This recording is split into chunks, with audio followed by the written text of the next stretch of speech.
स्वागत है दोस्तों आपका एक बार फिर अपने इस चैनल में दीपा पांडे के साथ। साथियों, जब भी किसी मामले में कोई एफआईआर दर्ज होती है तो जिस व्यक्ति के खिलाफ वो एफआईआर दर्ज होती है उसके मन में कोर्ट की परेशानियों से बचने और समाज की बदनामी से बचने के लिए एक ही प्रश्न उठता है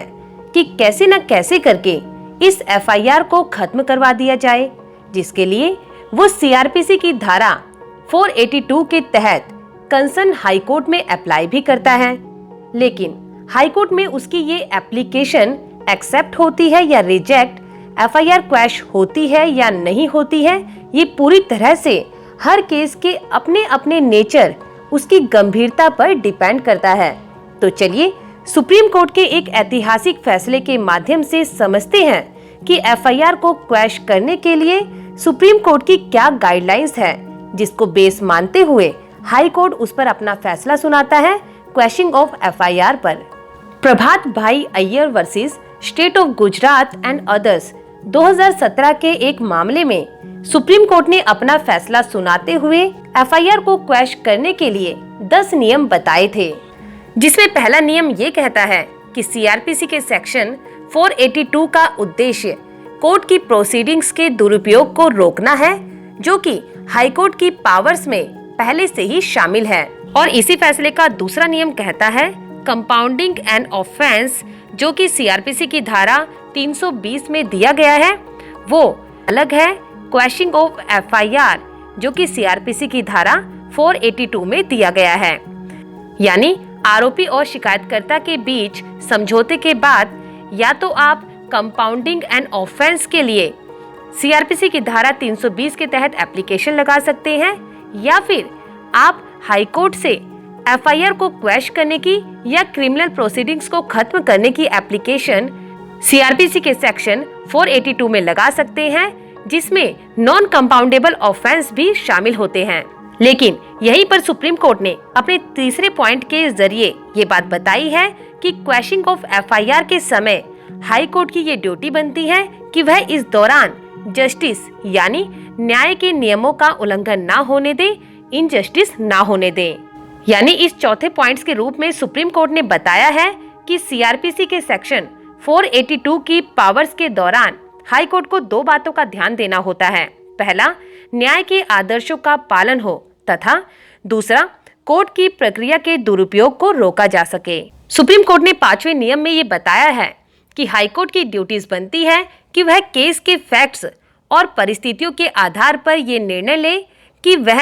आरोपी व पीड़ित के बीच समझौते के बाद एफआईआर या क्रिमिनल प्रोसीडिंग्स को क्वैश करे या ना करे। यानी जब भी क्वैशिंग ऑफ एफआईआर के लिए केस में समझौते की बात आए तो कोर्ट को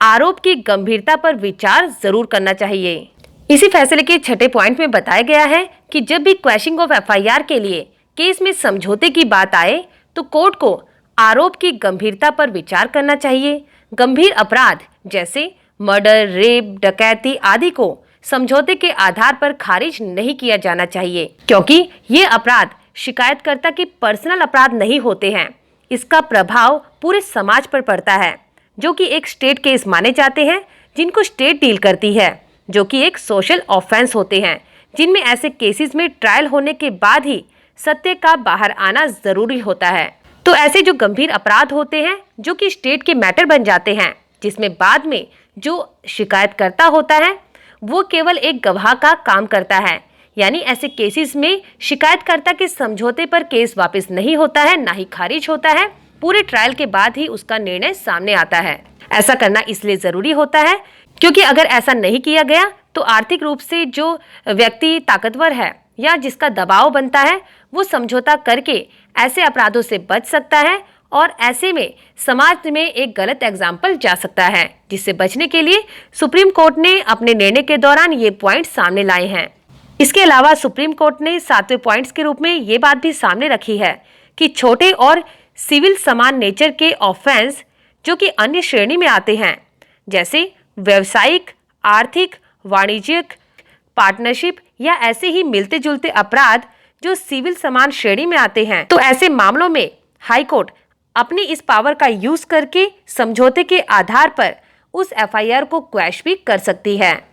लेकिन साथ ही साथ इसका एक अपवाद भी सुप्रीम कोर्ट ने बताया है कि ऐसे जो अपराध होते हैं जो सिविल समान नेचर के हैं, अगर उनमें राज्य व्यवस्था को नुकसान पहुंचा है, यानी ऐसे अपराधों से राज्य को नुकसान पहुंचा है, तो उनमें भी एफआईआर को क्वैश करने की इजाजत नहीं दी गई है।